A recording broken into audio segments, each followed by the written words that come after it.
Les invito a que, permaneciendo sentados, encomendemos esta predicación, esta enseñanza, al corazón de la Virgen María, la mujer dócil al Espíritu Santo, la gran intercesora en Pentecostés, aquella en la que el Espíritu pudo hacer su obra perfecta, que fue precisamente la encarnación del Hijo de Dios. Dios te salve María, llena eres de gracia, el Señor es contigo. Bendita tú eres entre todas las mujeres, y bendito es el fruto de tu vientre Jesús. Santa María, Madre de Dios, ruega por nosotros pecadores, ahora y en la hora de nuestra muerte. Amén. En el nombre del Padre, y del Hijo, y del Espíritu Santo. Amén. Mis hermanos, nos congrega una palabra bellísima que algunos han dicho que es como el nombre mismo de Dios. Dios es misericordia. La Biblia nos dice Dios es amor, pero el amor, cuando se viste de compasión hacia el que sufre, hacia el que está caído, se vuelve misericordia. Y eso somos nosotros, que por nuestros pecados y por muchas otras razones acumulamos ese sufrimiento y estamos caídos. El nombre de Dios es misericordia, y esa palabra, esa bellísima palabra, es la que nos reúne en esta ocasión. Dios nos ofrece su misericordia, y hay una puerta que está en tu alma, hay una puerta que se llama la confianza, y es por esa puerta por donde puede entrar el don de la misericordia. Ese es el pensamiento, esa es la idea fundamental en las enseñanzas que vamos a tener en esta ocasión. Repito, Dios nos ofrece su misericordia, pero para que esa misericordia entre en tu corazón, necesitamos una puerta, y esa puerta se llama la confianza. Por eso sabemos que le decía el Señor a Santa Margarita María Alacoque, a la que le reveló misterios de su Sagrado Corazón, le decía: si quieres agradarme, confía en mí; si quieres agradarme más, confía más; si quieres agradarme inmensamente, confía inmensamente. Y ese mismo mensaje lo refrenda nuestro Señor Jesucristo a la gran apóstol de la misericordia en el siglo XX, que es Santa Faustina Kowalska. Por eso, en los cuadros del Señor de la Misericordia, según voluntad que le expresaba Cristo a Santa Faustina, tenemos siempre esa expresión: Jesús, en ti confío. ¿Cómo es? Jesús, en ti confío. Fíjate cómo está una oferta de Dios y una respuesta del ser humano. O para decirlo con un poquito de rima, de Dios viene la propuesta y del hombre viene la respuesta. La propuesta que Dios tiene para ti se llama misericordia, y la respuesta que Dios espera de ti se llama confianza.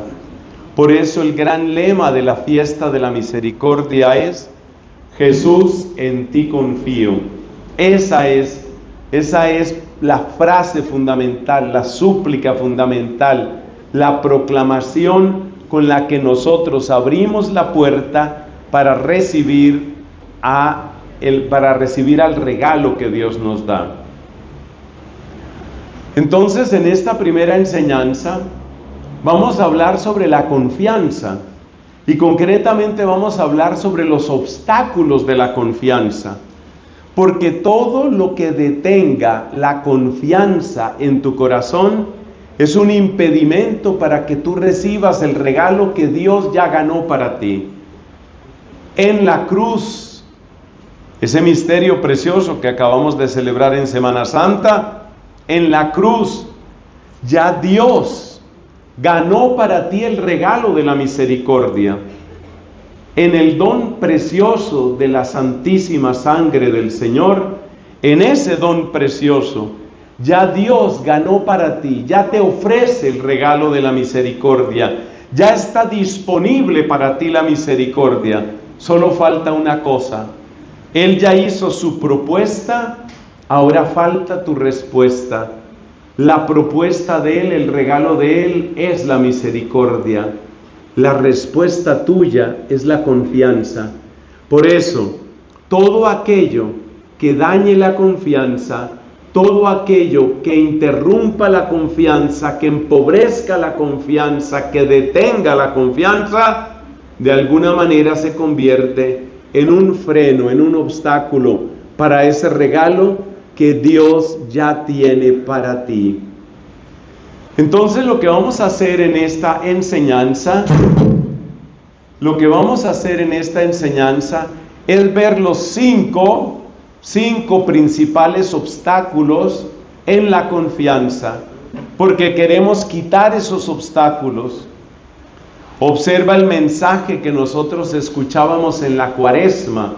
Decía el Señor a través de su profeta, que se abajen las colinas, que se levanten los valles, que haya una calzada recta, porque viene el Señor. Ese era un mensaje poderoso que recibíamos en la Cuaresma. Hay que preparar el camino del Señor, preparar el camino. Y eso quiere decir que nosotros estamos quitando obstáculos. Si una montaña es un obstáculo, dice el profeta, rebájala. Si una hondonada, si un valle es un obstáculo, levántalo. Que quede una calzada recta. Que el regalo de la misericordia pueda llegar a tu corazón. Que el regalo de la misericordia pueda avanzar a las áreas de tu vida, a los lugares de tu existencia que más lo necesitan. Porque hay que saber y tener muy claro, hermanos, que todos necesitamos del regalo de la misericordia. Todos necesitamos del don del amor de Dios. No hay nadie que sea tan fuerte y que no necesite esta fortaleza. No hay nadie que pueda decir, estoy tan sano que no necesito de este médico. No hay nadie que tenga tanto conocimiento que pueda decir, no necesito de este maestro. Sería locura utilizar ese lenguaje. Todos necesitamos del regalo de la misericordia y por eso hay que quitar los obstáculos. Vamos pues a mirar los 5 principales obstáculos. Esta es la enseñanza sobre los obstáculos en la confianza. Porque si quitamos esos obstáculos, queda esa calzada recta y entonces Dios te puede conceder lo que ya ganó para ti. Fíjate cómo estoy insistiendo en eso. No es algo que tú tienes que comprar, no es algo que tú tienes que conquistar. Tú no tienes que convencerle a Dios para que sea compasivo o misericordioso. Él ya lo es. Y Él ya mostró su misericordia en su corazón abierto. Él ya mostró la inmensidad de su amor en el don de la cruz y de la sangre. Así que, ¿qué hay que hacer? Lo que hay que hacer es quitar los obstáculos. Es una buena idea lo que yo veo aquí en primera fila. Varias personas con sus cuadernos, con sus libretas ya listas para tomar algunos apuntes. Porque estos obstáculos hay que conocerlos bien. ¿Para qué? Para erradicarlos, para apartarlos del camino. Que no haya ningún estorbo entre Dios y tú. Que nada se interponga entre el amor divino y la necesidad que tú y yo tenemos de ese amor. Vamos pues con los 5 obstáculos.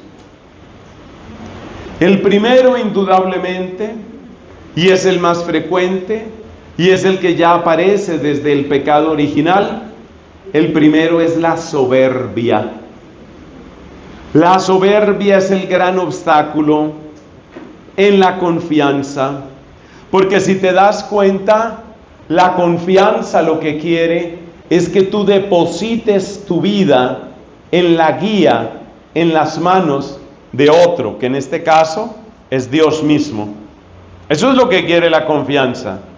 Pero la soberbia te retiene dentro de ti misma, dentro de ti mismo. La soberbia te aprisiona. Y hay una palabra durísima que está en la Biblia, y esa palabra debemos tenerla muy clara.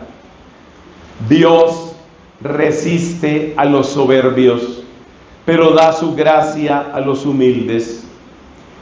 Dios resiste a los soberbios. Quiere decir que la persona que se queda en su soberbia se está declarando enemigo de Dios, se está declarando en guerra contra Dios. Nuestra soberbia, indudablemente, es la manera de decirle a Dios: no me interesas.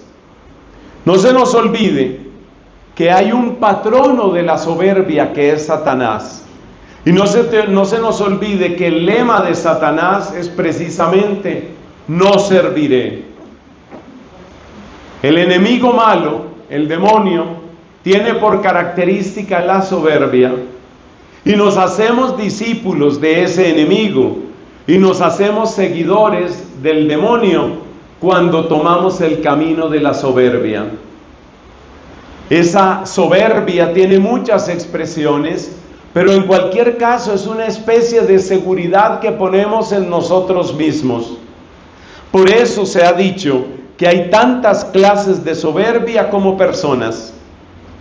Si una persona, por ejemplo, es muy inteligente, tal vez apoya toda su confianza en su inteligencia. Si una persona tiene mucho dinero y siente que puede arreglarlo todo con dinero, su soberbia tiene el aspecto del dinero. Si una persona es muy simpática y tiene un gran don de gentes, o si es muy hermosa y siente que impacta por su belleza física, su soberbia tendrá esa característica. Hay una frase de San Agustín que es una severa advertencia contra la soberbia. En su regla, la regla que compuso San Agustín para las consagradas y también para los consagrados, en su regla dice San Agustín: las demás especies de pecados producen cosas malas, pero la soberbia muestra su maldad convirtiendo las cosas buenas en malas. Por ejemplo, lo que hemos dicho, que tú tengas inteligencia es maravilloso, pero que tú, apoyándote en tu inteligencia, consideres que nadie puede darte consejos y que no necesitas escuchar a nadie, ni siquiera a Dios, eso ha convertido tu inteligencia, que era una cosa muy buena, la ha convertido en algo malo. Que tú seas una persona bella, eso es bueno. La belleza es obra de Dios y Dios es el primero que es bello. Pero si tú conviertes tu belleza, la conviertes en una especie de poder que te llena de vanidad y de creerte que eres mejor que el resto, has convertido una cosa buena en algo malo. La soberbia entonces es el primer obstáculo contra la confianza. Pero como hemos dicho que hay tantas especies de soberbia como personas, es evidente que cada uno de nosotros tiene que conocerse a sí mismo. Y es necesario que cada uno se dé cuenta por dónde le está acechando esa serpiente, la serpiente de la soberbia. ¿Por dónde me está acechando la soberbia a mí? No pienses que por ser pobre a ti no te acecha la soberbia. No pienses que por estar enfermo a ti no te acecha la soberbia. No pienses que por estar en necesidad o haber sufrido muchas heridas no te acecha la soberbia. Esta serpiente, como la serpiente del paraíso, es capaz de infiltrarse, es capaz de entrarse hasta en el jardín de Dios. Y por eso te va a buscar también a ti. Y por eso va a pretender herirte, seas hombre o mujer, seas niño, seas joven o anciano, tengas muchos estudios o pocos. Y por eso cada persona tiene que conocerse y tiene que conocer por dónde me puede acechar esta soberbia a mí. ¿En dónde está mi orgullo? ¿En los apellidos que tengo? ¿En los estudios que he realizado? ¿En el éxito que he tenido en el comercio? ¿En los amigos de los cuales me glorío? ¿En dónde puede estar mi soberbia? Cada persona debe examinarse. Es tan malo este veneno de la soberbia que entra incluso en las casas más espirituales, porque existe también la soberbia espiritual. Por ejemplo, una persona puede tomar tanta conciencia de su virtud o de la calidad de su oración o de su elocuencia al predicar, que precisamente eso que es bueno se convierte, porque eso es lo que hace el veneno de la soberbia, en una causa de maldad.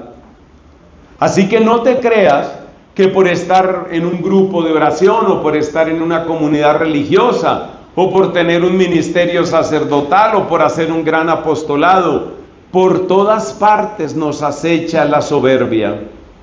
Y por eso nosotros tenemos que buscar con ansia el camino de la auténtica y pura humildad.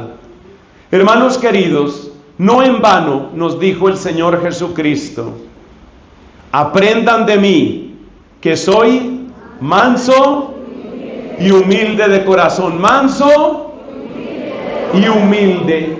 ¿Por qué nos manda Cristo que tengamos esta humildad? Cristo nos manda la humildad porque Cristo sabe cuál es la necesidad más grande que tenemos. Cristo nos ordena que seamos humildes porque, según aquel pasaje de la Escritura que he citado, Dios resiste a los soberbios, pero da su gracia a los humildes. Y fíjate cómo la santa más grande que tiene la humanidad, la Santísima Virgen María, a la que felicitamos junto con todas las generaciones, dijo: proclama mi alma la grandeza del Señor, se alegra mi espíritu en Dios mi Salvador, porque ha mirado la humillación de su esclava. Ahí aprendemos algo importante, y es que la humildad y la humillación están profundamente unidas en el plan de Dios, hasta el punto que, según ciertos autores, parece imposible tener una auténtica humildad si no se pasa por una que otra humillación. Precisamente porque todos somos muy sensibles y porque todos tenemos nuestro ego y nuestro orgullo, detestamos las humillaciones.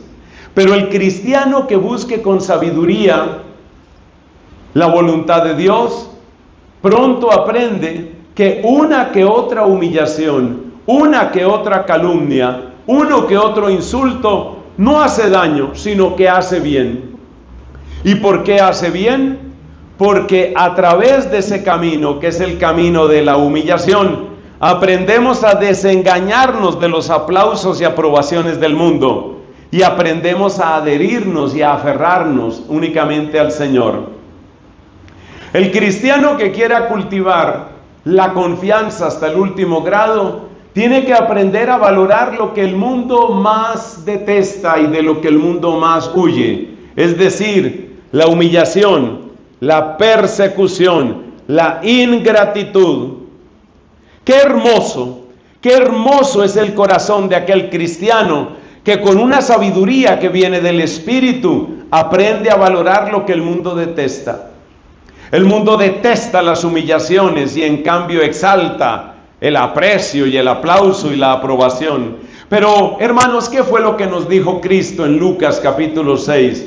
Dijo: ay de vosotros cuando todo el mundo hable bien de vosotros, porque así trataron a los falsos profetas. Y unos versículos atrás, en el mismo capítulo 6, había dicho Jesús: bienaventurados vosotros cuando os insulten y os persigan por mi causa, será grande vuestra recompensa. O sea que es propio del camino del cristiano, es propio cultivar eso que nos conduzca a la humildad. ¿Y qué es lo que nos conduce a la humildad? Exactamente lo que el mundo menos ama y de lo que el mundo más huye. Es decir, las humillaciones, las ingratitudes, las contradicciones, las incomprensiones, todo aquello que nos revela nuestros límites propios como criaturas que somos, todo aquello que nos revela también la falsedad y la vaciedad de los criterios del mundo. Este es un mensaje que parece muy extraño, pero tú te das cuenta que no me lo estoy inventando, todo lo tomo de la Biblia, particularmente lo tomo de las bienaventuranzas.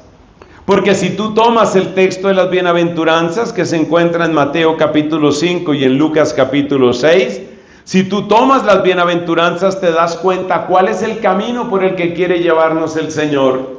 Y la verdad es que no se parece casi nada a los caminos que el mundo prefiere.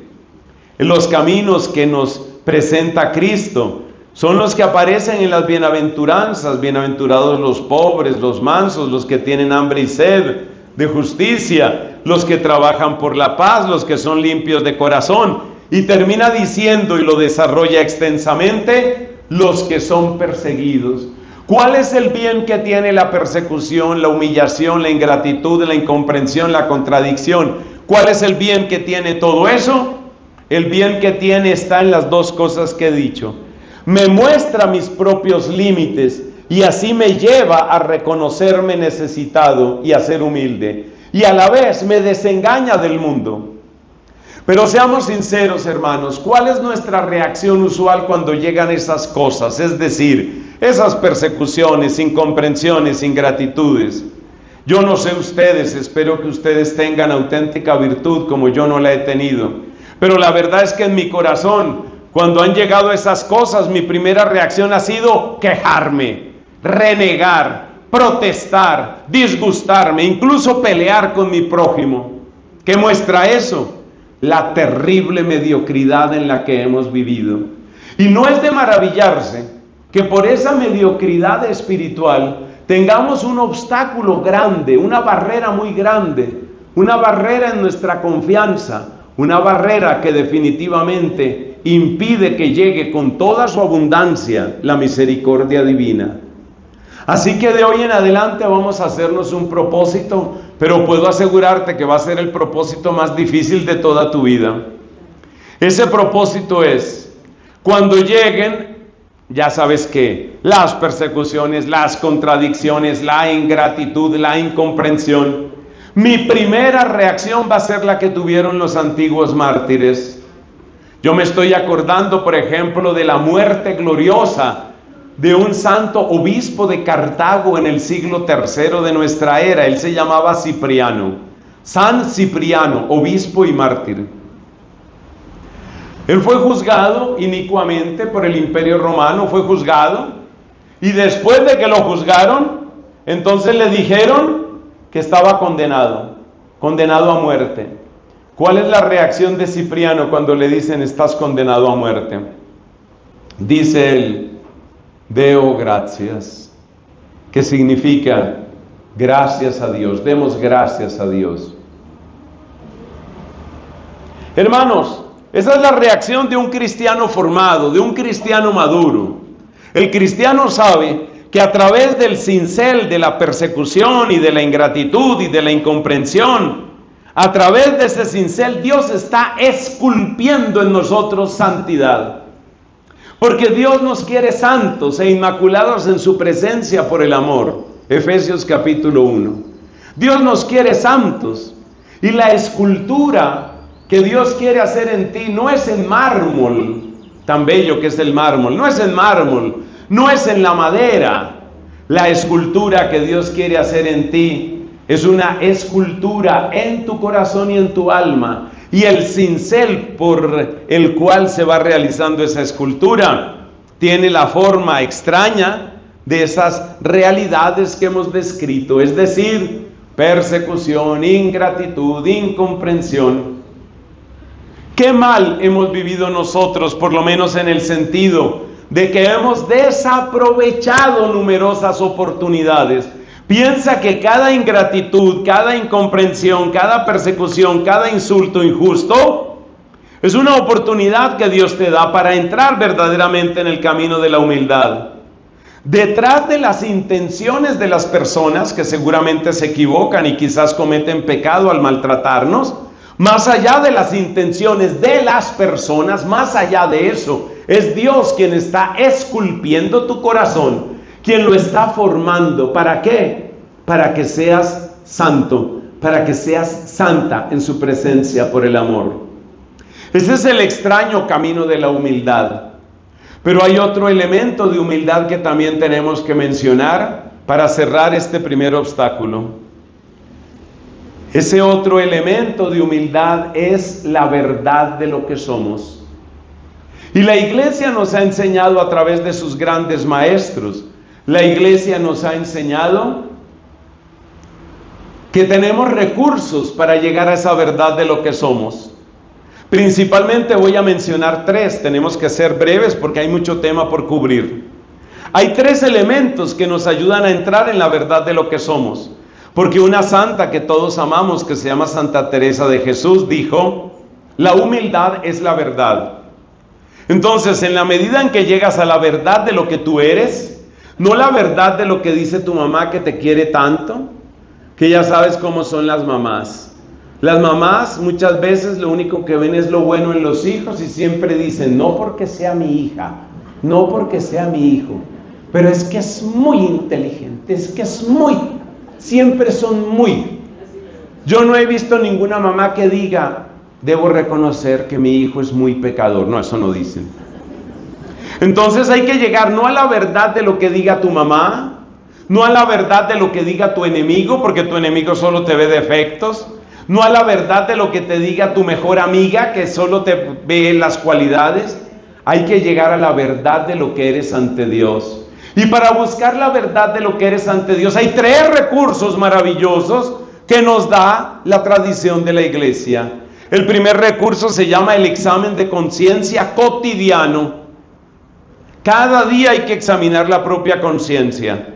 Así, por ejemplo, en la liturgia de las horas, la oración oficial de la iglesia,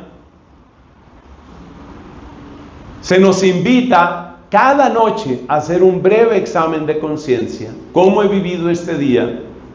Si tú empiezas a hacer ese ejercicio, sea con la oración de completas o incluso ese solo ejercicio por sí mismo, descubrirás los primeros días que no se te ocurre nada. Y tú vas a decir, seguramente, bueno, terminó este día, ¿cómo lo viví? Y tú vas a decir, normal. Yo le he tomado una rabiecita a esa palabra. Normal. No digas normal, di qué fue lo bueno y qué fue lo malo. No, normal. Yo, normal, no, ningún normal. Diga qué fue lo bueno y qué fue lo malo. Haga un buen examen de conciencia. Busque la verdad, porque el que encuentra la verdad del propio corazón encuentra la humildad. Ese es el primer recurso, el examen de conciencia. No hay manera de mejorar el alma sin el examen de conciencia, porque como dicen los que saben de empresas y los que saben de emprendimientos, lo que no se evalúa no se mejora. Aplícale eso a tu corazón, aplícalo a tu vida espiritual. Entonces, primer recurso, examen de conciencia. Segundo recurso, muy unido al examen de conciencia, la confesión sacramental. La confesión sacramental le añade al examen de conciencia un elemento precioso, la gracia santificante. No se nos olvide que en la confesión no es solo lo que tú dices a Cristo en la persona del confesor, es la gracia que te concede Cristo a través del sacramento. Y esa gracia trae nuevas luces a tu corazón para que te conozcas mejor y también para que tengas una voluntad fortalecida para vencer el pecado. Entonces, segundo recurso para caminar en la verdad, la confesión sacramental.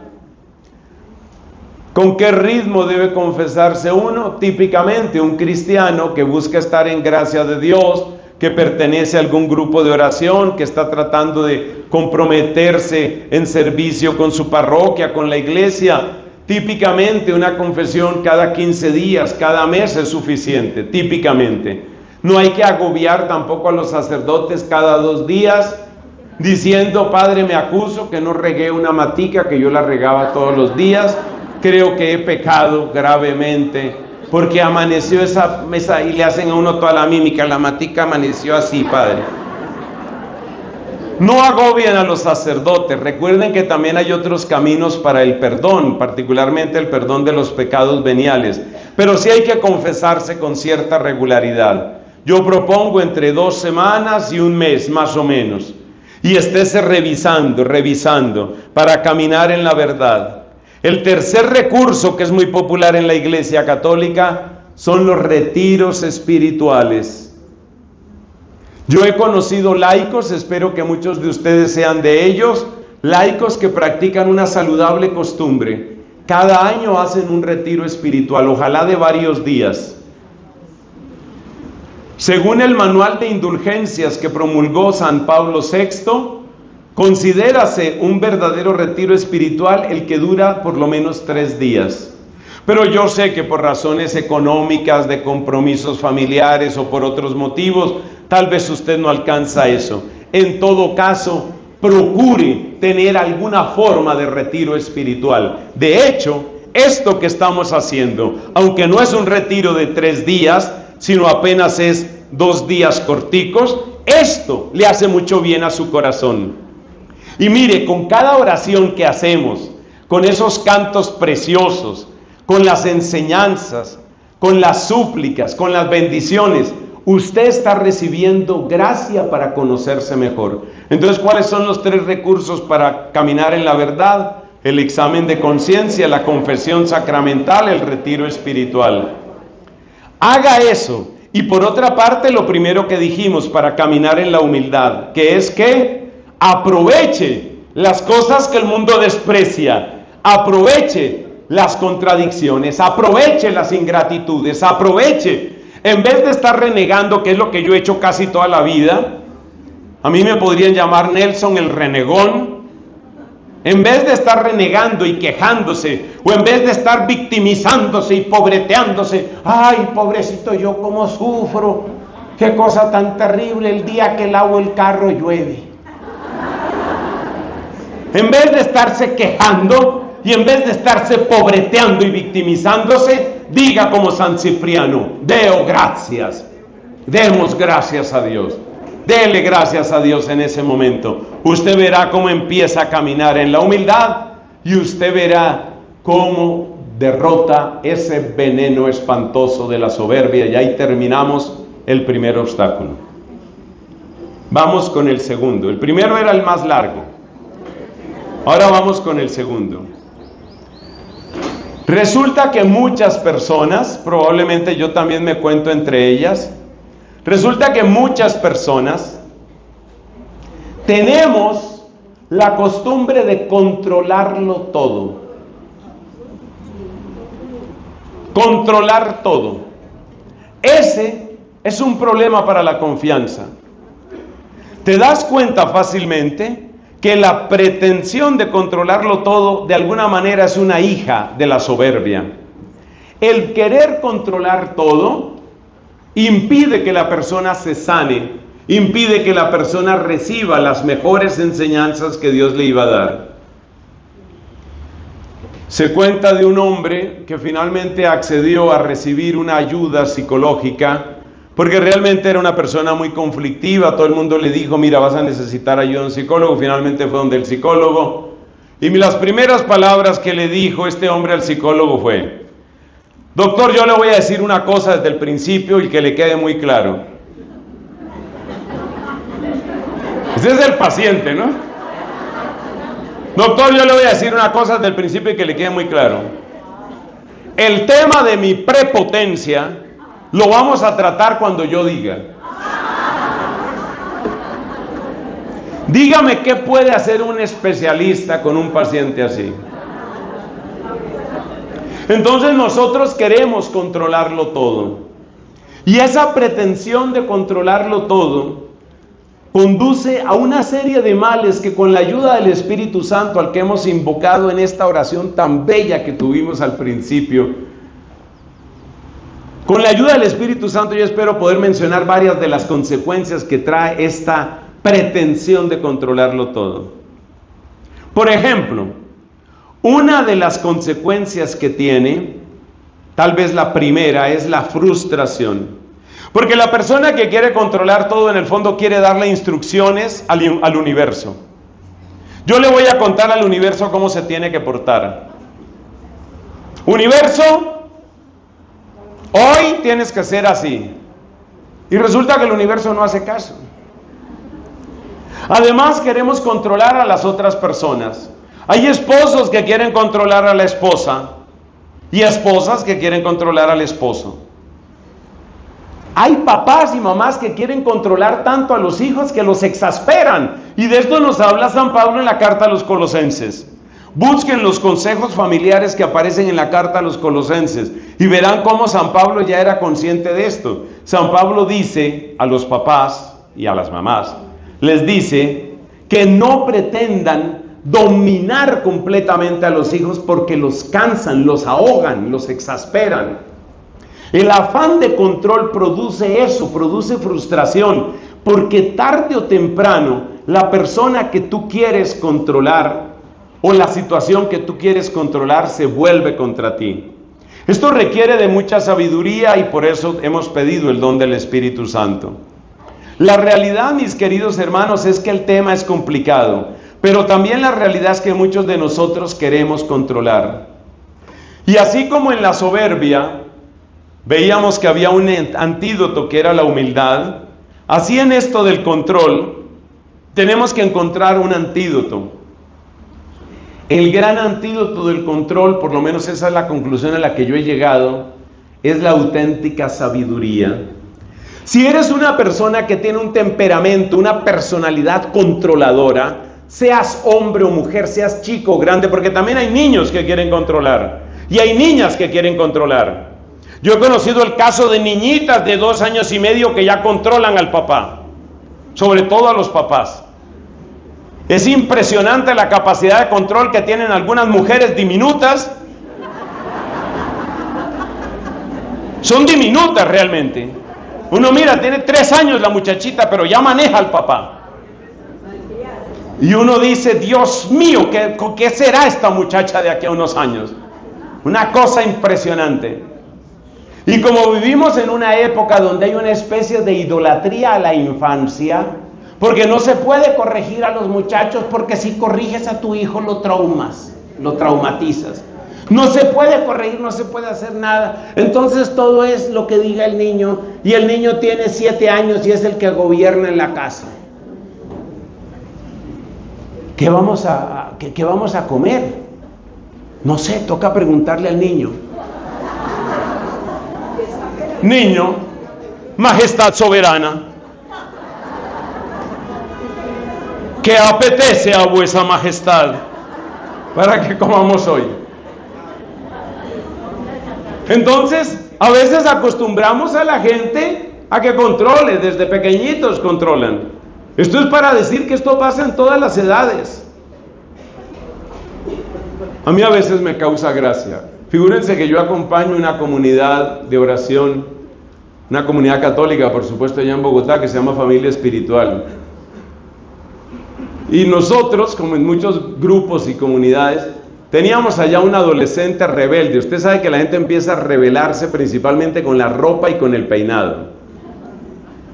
Entonces este tipo tenía, no cabello, sino una mata de pelo. Sobre su cráneo tenía una mata de pelo, un desorden permanente. Realmente nadie sabía qué tipo de fauna había en esa mata de pelo, en esa selva que tenía ahí sobre la cabeza. Ustedes dirán que es por envidia porque yo me estoy quedando calvo. No. La verdad es que todo el mundo se daba cuenta de eso. Un día llega este muchacho perfectamente peinado. ¿Qué creen ustedes que pasó en la vida de ese muchacho? ¿Qué creen que pasó? Eso, consiguió novia. Lo que no pudo el papá ni la mamá, lo que no pudieron los profesores ni los sacerdotes, una bendita muchachita de 1,52 lo logró. Pero repito, aquí se necesita mucha sabiduría. Mucha sabiduría. Hay que pedirle a Dios sabiduría, porque dentro del plan de Dios está que unos nos ayudemos a los otros. Que nos ayudemos, no que pretendamos adueñarnos. Por favor, aprende la diferencia entre esos dos. Una cosa es que tú eres una ayuda providente para tu hijo, y otra cosa es que tú quieras controlar todo y dominar todo en tu hijo. Una cosa es que tú quieras ayudar para que tu esposo llegue a ser la mejor versión de sí mismo, y otra cosa es que tú quieras controlar a tu esposo para que sea únicamente lo que tú quieres. Entonces aprende la diferencia entre ayudar y dominar. Ayudar, sí. Dios quiere que nosotros nos ayudemos unos a otros.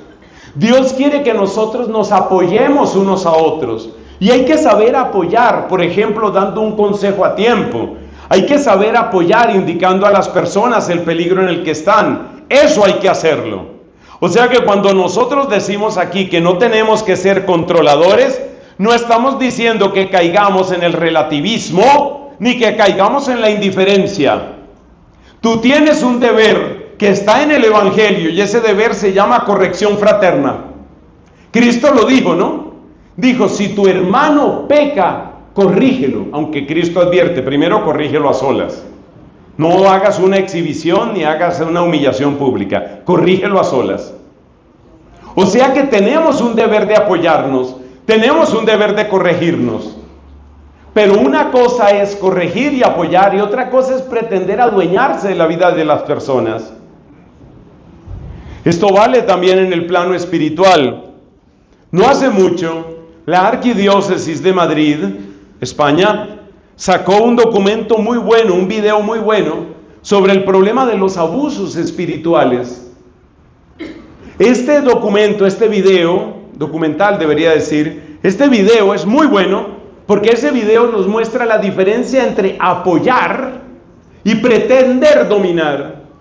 El sacerdote que pretende dominar tu conciencia no está prestándote un servicio. ¿Qué es dominar tu conciencia? Lo advierte ese video. Si ustedes buscan Arquidiócesis de Madrid, abuso, ahí aparece. Es muy bueno. Te doy un ejemplo de lo que es abuso espiritual. El sacerdote que te dice, confiésese solo conmigo. No, señor. Ningún sacerdote tiene derecho a controlar así tu conciencia.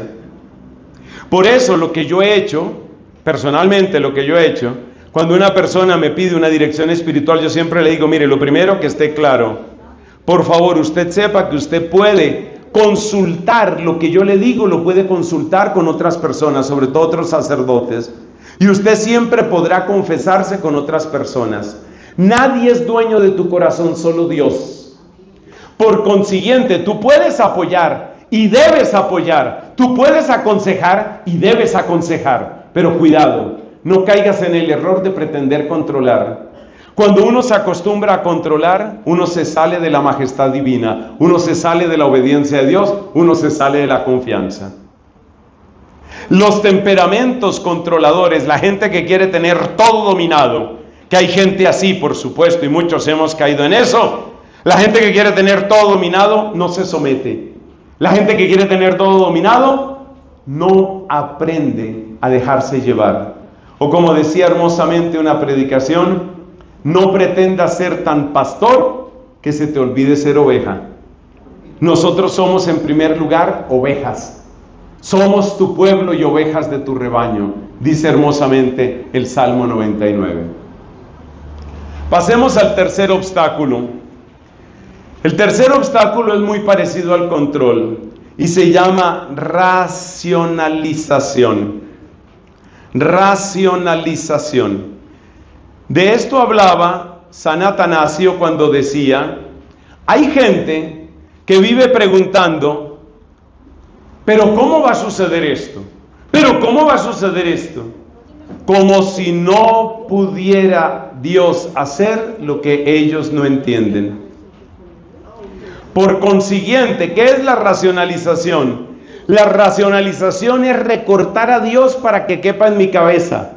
Esa es la mejor definición que conozco. Recortar a Dios para que quepa en mi cabeza. Piensa que el amor de Dios nos trasciende, nos supera a todos nosotros. Y los planes de Dios nos superan. ¿Qué dice la Escritura? La Escritura dice lo siguiente: mis planes no son vuestros planes, mis caminos no son vuestros caminos. Como dista el cielo sobre la tierra, distan así mis planes de vuestros planes, mis caminos de vuestros caminos. Eso quiere decir que lo que Dios quiere en mi vida está mucho más allá de lo que yo puedo imaginar o pensar. Búsquelo en Efesios capítulo 3. Dios quiere darnos más de lo que podemos imaginar o pensar. ¿Y qué quiere decir esto? Esto quiere decir que si yo pretendo someter a Dios al tamaño de mi inteligencia, estoy perdiéndome de lo mejor del plan de Dios. Escribe eso que te conviene. Si yo pretendo someter a Dios al tamaño de mi conciencia, al tamaño de mi inteligencia, me estoy perdiendo de lo mejor del plan de Dios. Nosotros tenemos un testimonio precioso, nosotros tenemos un ejemplo maravilloso en la Santísima Virgen María, y lo estábamos recordando recientemente en la Semana Santa.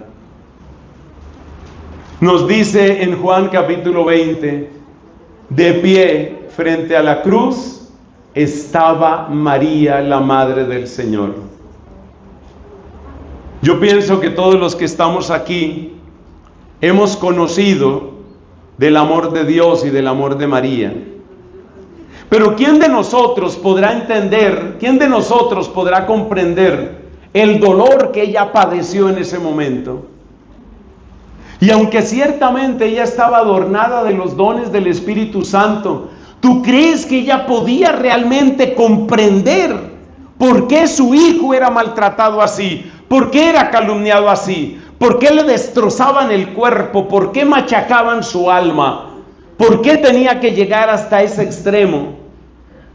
Me pregunto yo, ¿cuántos por qué quedaban sin respuesta en el corazón de María en ese momento? Y sin embargo, ¿qué nos dice la Escritura? De pie junto a la cruz estaba María. No es la primera vez que la Biblia sugiere que María no podía entender. Acuérdate que cuando Cristo se queda en Jerusalén, allá en el templo con los doctores de la ley, ellos no entendieron. Pero ¿qué nos dice el evangelista San Lucas? Que ella guardaba todas estas cosas en su corazón. Las guardaba y las meditaba en su corazón. Eso era lo que hacía María. Entonces yo no tengo que entender todo. ¿Por qué me ha traicionado este amigo y he llegado a esta ruina? ¿Por qué tengo yo esta enfermedad? ¿Por qué tenía que pasarme este accidente? Preguntar por qué y por qué y por qué es el camino para llegar a la incredulidad y es el camino para salirse de la confianza. Porque el que pregunta tantas veces por qué es como que quisiera limitar a Dios a lo que le cabe en su cabeza y en su inteligencia. ¿Quiere decir entonces que yo no tengo que preguntar por qué? Yo te invito a que sigas el ejemplo de María, que por algo nos quedaron esas palabras en la Sagrada Escritura. Medita en tu corazón, medita en tu corazón. Yo creo que hay una comparación que puede ser útil, probablemente es un poco infantil, pero es una comparación que puede ser útil. Hay algunos alimentos y hay algunas frutas que son dulces a nuestro paladar y son fáciles de comer. A muchas personas, por ejemplo, les gustan las uvas, por decir algo. Muchas uvas son dulces y son agradables de comer inmediatamente. Pero hay otros alimentos que solo poco a poco van educando nuestro paladar y van soltando su sabor. Típicamente esto sucede con algunos tipos de queso, por ejemplo. Hay algunos quesos que uno al principio no les encuentra el gusto ni el sabor, pero después que tú vas aprendiendo a comer ese tipo de queso te gusta. Y también hay frutas que van soltando su sabor poco a poco. Permítele a Dios que suelte su sabor poco a poco. Dios no tiene que explicártelo todo el Viernes Santo. Ya llegará el Domingo de Gloria. Dios no tiene que explicarlo todo cuando tú preguntas. ¿Qué debe hacer uno? ¿Cuál es el antídoto frente a este tercer obstáculo? Que es el obstáculo de la racionalización o el pensar mucho las cosas y querer entenderlo todo.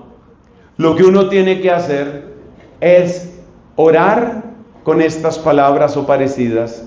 Señor, no entiendo, no entiendo. Quiero seguir tu camino, quiero obedecerte, quiero seguir a tu lado, pero no entiendo. Concédeme tu luz, concédeme tu gracia. Es decir, como dice el libro de las Lamentaciones, es bueno esperar en silencio el día de la salvación de Dios. María Santísima, yo no me puedo imaginar el dolor de ella ese día. Creo que nadie lo puede imaginar ni entender. María Santísima, cuando fue a descansar, si se puede llamar descanso lo que ella tuvo al final de ese día espantoso, cuando ella se fue a descansar ese viernes, ¿tú crees que ella podía entender? Seguro que no. Pero ¿qué hizo ella? Depositó ante Dios su dolor. ¿Qué hizo ella? Depositó ante Dios lo que no comprendía. ¿Qué hizo ella? Esperó, como dice el libro de las Lamentaciones, esperó en silencio la salvación de Dios. Entonces hay muchas cosas que nosotros no vamos a entender. Y aquí también es importante aplicar esto para la gente que tenemos cerca. Porque hay personas que son imprudentes tratando de consolar a otros. El libro del profeta Ezequiel nos da una enseñanza muy grande. Resulta que el profeta Ezequiel fue transportado de una manera que solo podemos llamar milagrosa. Fue transportado junto a los deportados que estaban cerca de un río llamado el río Quebar. Ezequiel fue llevado allá. Y dice el profeta Ezequiel: cuando yo llegué donde esos deportados y vi su dolor, permanecí en silencio. Y estuvo en silencio 7 días. Y él mismo explica porque era muy grande su dolor. No pretendas tú explicarle a una persona que está llena de dolor, llena de luto, llena de indignación. No pretendas explicarle las cosas. Especialmente esto vale para los peores dolores, como son los accidentes, las noticias de enfermedades terminales, la pérdida de un ser querido. Yo como sacerdote he visto muchas veces la imprudencia de la gente. Se le muere, por ejemplo, Dios nos libre, se le muere un hijo. Y llega la persona y dice: bueno, ya está descansando en la presencia del Señor. Consuélese, comadre, consuélese, amiga. Ya él está mejor, ya él está en un mejor lugar. ¿Cómo le va a decir eso a una mamá que está enterrando al hijo?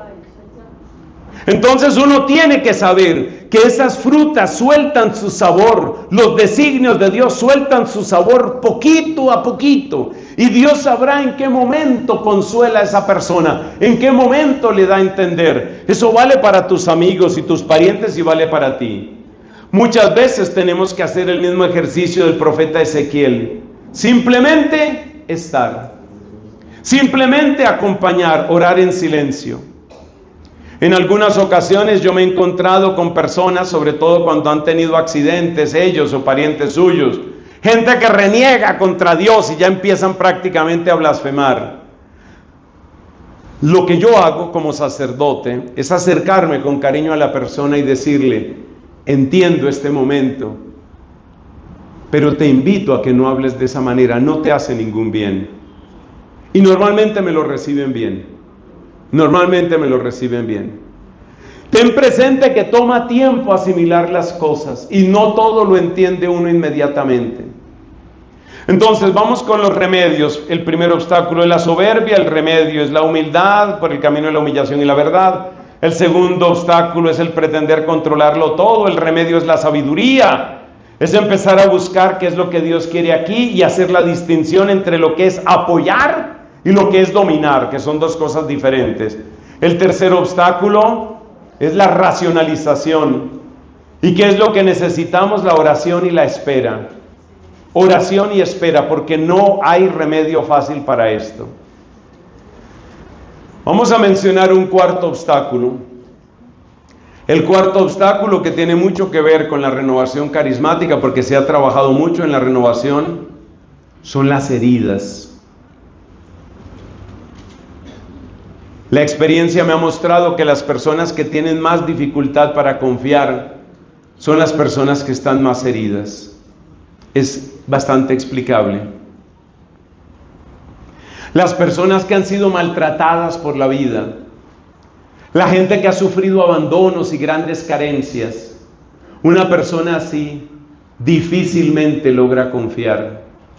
Difícilmente. Muchas veces hay personas que están tan fracturadas emocionalmente, psicológicamente, que no saben distinguir entre la mano que les quiere ayudar y la mano que les va a atacar. No saben distinguir y pretenden únicamente encerrarse sobre ellos mismos y pretenden únicamente rechazar todo lo demás. A mí me aterra la epidemia que estamos viviendo de tantas personas que cuando tienen dificultades se aíslan. He encontrado una cantidad de personas que les pasa eso.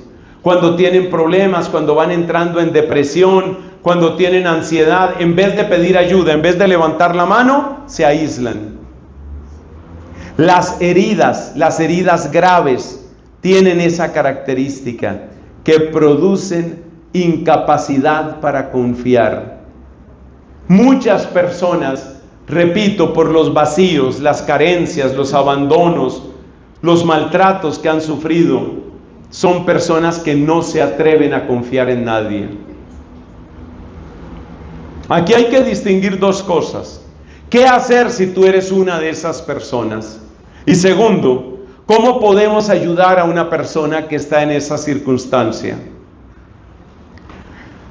Vamos a empezar por esa segunda pregunta. Hay una virtud específica para acercarse al que está herido. Una virtud de la que se predica poco, pero que es muy necesaria en la vida cristiana. ¿Te acuerdas que Jesús dijo: vengan a mí los que están cansados y agobiados, aprendan de mí que soy y humilde de corazón? Con la soberbia hablábamos de la humildad, ¿te acuerdas? Ahora tenemos que hablar de la mansedumbre. La mansedumbre es la virtud que permite acercarse al corazón herido. Escribe eso que te conviene. La mansedumbre es la virtud que permite acercarse al corazón herido. La mansedumbre es como una suavísima caridad que infunde la certeza de que no vas a llevarle ningún daño, ningún maltrato a esa persona que está cerca. Si tú quieres auténticamente caminar en el amor al prójimo, pídele a Dios la virtud de la mansedumbre, que repito, es una virtud de la que muy poco se predica. La mansedumbre irradia la certeza de la bondad, irradia la certeza de que no viene un daño. Y por eso, para servir a nuestro prójimo, hoy que hay tantas personas que han sufrido tanto, necesitamos la virtud de la mansedumbre. La mansedumbre la debemos cultivar todos, pero es una virtud que está como en oposición a lo que nos enseña el mundo hoy, porque muchas veces el mundo hoy nos está enseñando que la victoria es de los aguerridos, la victoria es de los ambiciosos, la victoria incluso es de los inescrupulosos. La gente que no tiene freno, que no tiene criterio moral, sino que simplemente avanza por la vida. Incluso hay un filósofo que predicó como futuro de la humanidad este tipo de comportamiento. Estoy hablando de Federico Nietzsche.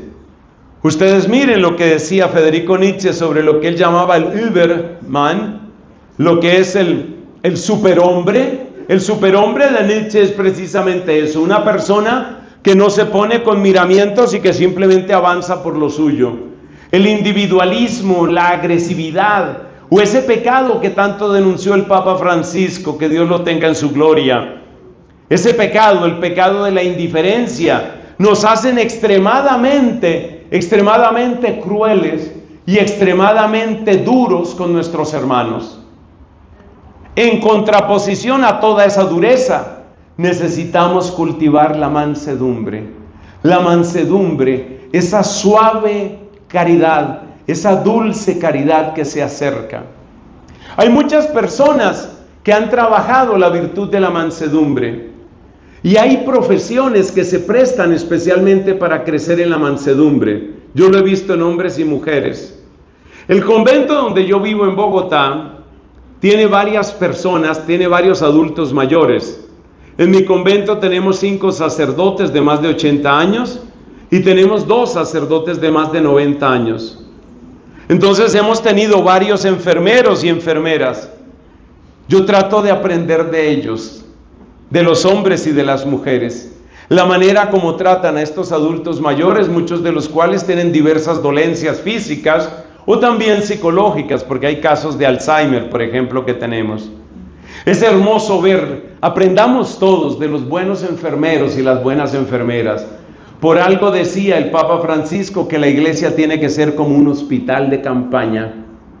Y si la iglesia es un hospital, declarémonos todos enfermeros y aprendamos a tratarnos unos a otros como personas que tienen caridad y que tienen esta virtud de la que estoy hablando, la mansedumbre.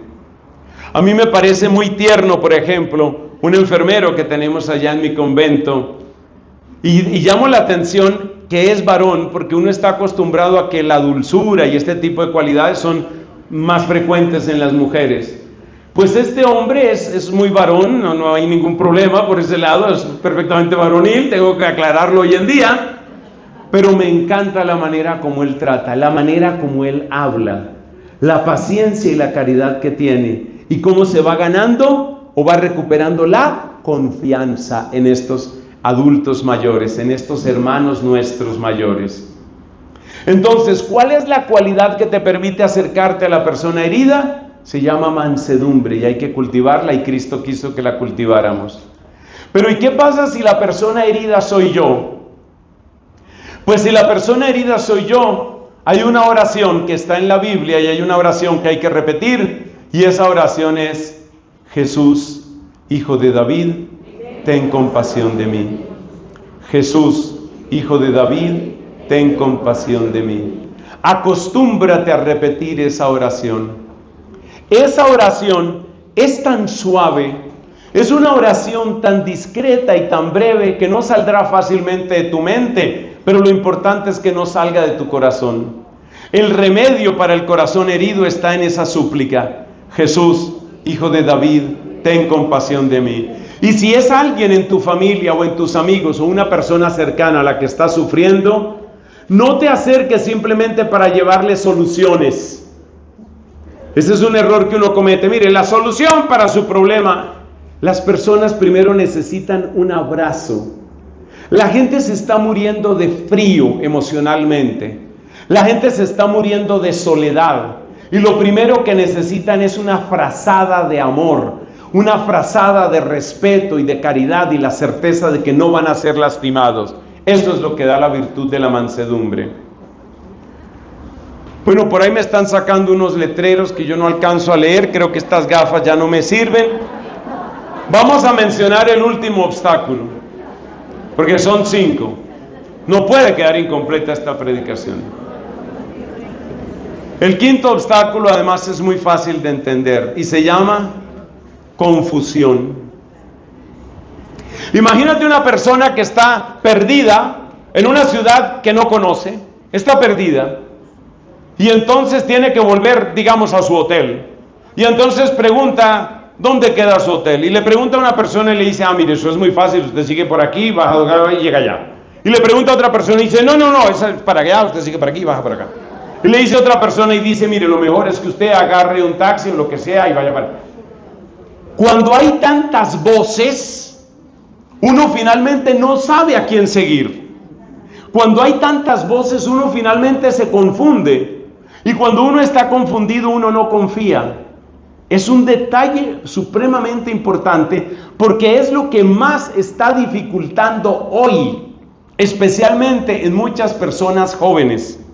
Tengan presente que muchos de los jóvenes actuales han crecido en un ambiente donde se han normalizado una cantidad de comportamientos. Para muchísimos jóvenes es perfectamente normal el consumo de marihuana. Para muchísimos jóvenes es perfectamente normal cohabitar con su novio o con su novia. O como dice la gente, irse a vivir. Para mucha gente es perfectamente normal, no tanto en nuestra cultura, pero ya sucede en otros países, es perfectamente normal el aborto. Hemos normalizado eso. Las prácticas homosexuales se han vuelto una especie de normalidad para muchas personas.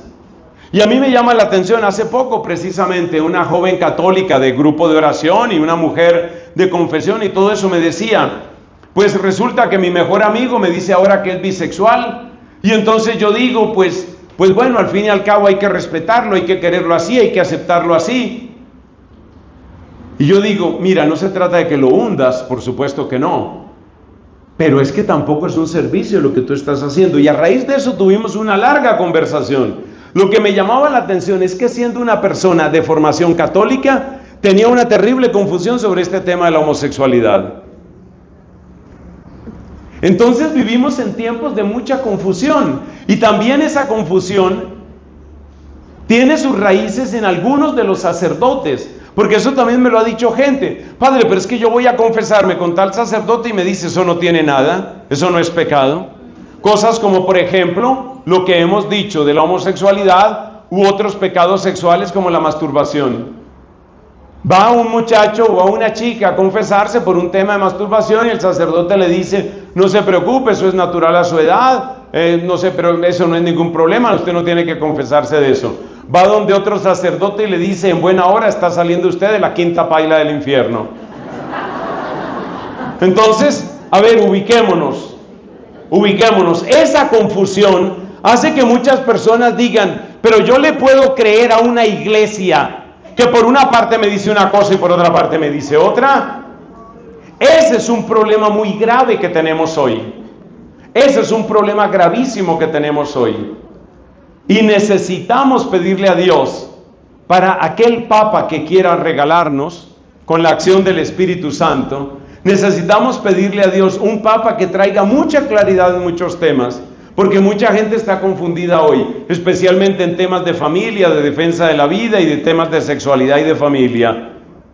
Entonces la confusión hace que la gente no sepa a quién ponerle cuidado. Y cuando tú no sabes a quién ponerle cuidado y cuando tú no sabes a quién seguir, finalmente, ¿qué haces?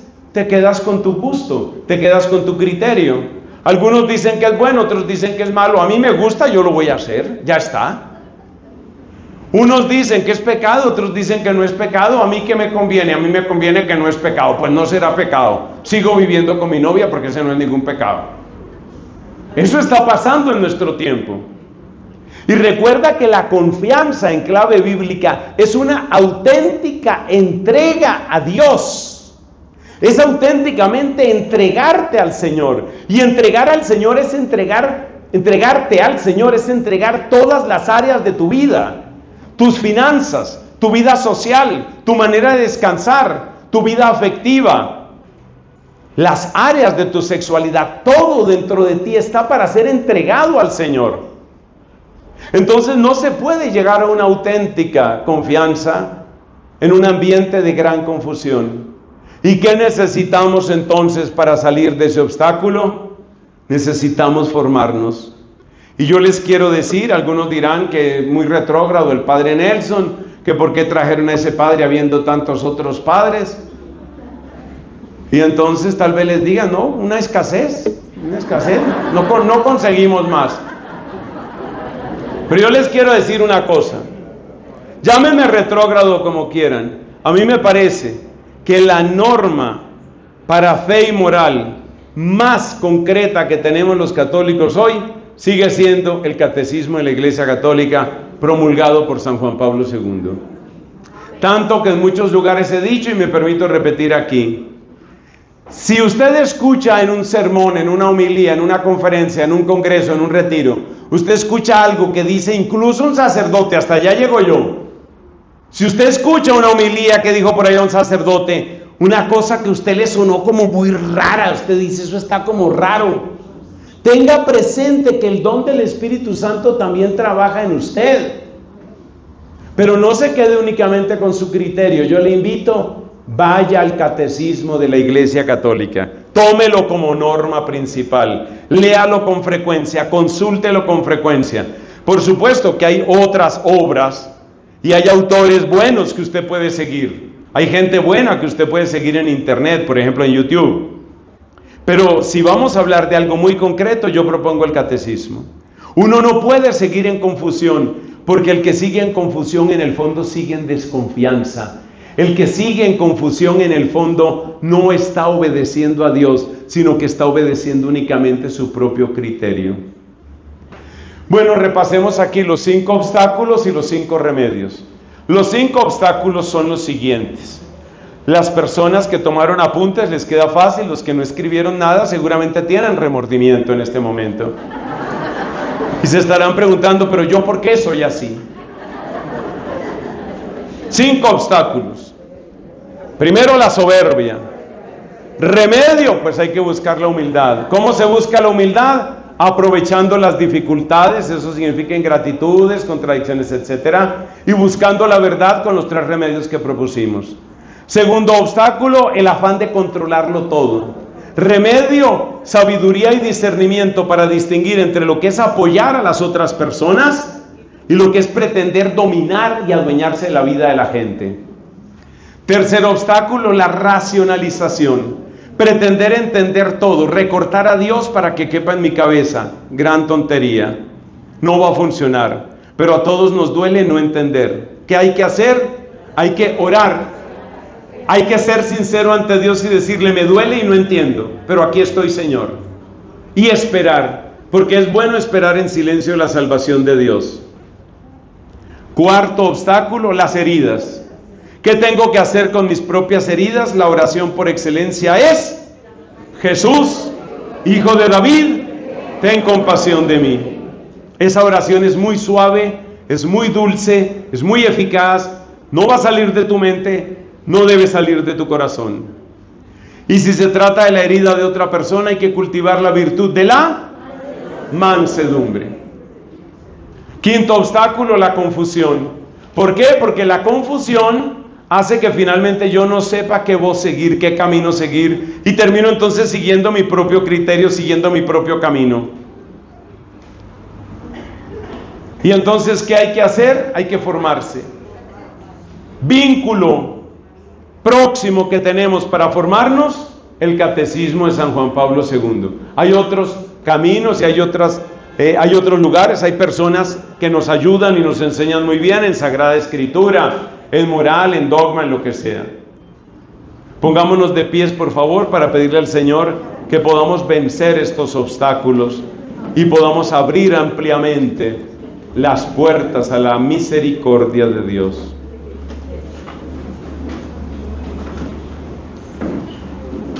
Te pedimos, Señor, que con el don de tu Espíritu nos ayudes para que venzamos todo obstáculo, todo lo que está impidiendo que tu amor llegue a nosotros. Señor, incluso nos atrevemos a pedir, defiéndenos de nosotros mismos, defiéndenos de nuestra propia soberbia, defiéndenos de nuestra propia terquedad y obstinación, libéranos de nuestros miedos y heridas, para que abramos ampliamente las puertas de nuestro corazón y pueda llegar a nosotros la abundancia de tu misericordia. Solo tú eres grande, Señor, solo tú eres bello. Solo en ti reside la auténtica paz, solo en ti está la plena verdad. Trae a nuestros corazones rayos de tu verdad y de tu paz, para que habitando en ti y habitando tú en nosotros, seamos misioneros de tu misericordia donde vayamos. Gracias por este momento. Gracias por esta bendita corriente de gracia, la renovación carismática. Gracias, Señor, por cada corazón que ora, que alaba, que bendice, que canta, que se humilla, y sobre todo cada corazón que se abre para recibir tu regalo. Bendito seas, Señor, desde lo profundo de nuestros corazones. Que la gloria y la alabanza sean para ti hoy y siempre. Amén.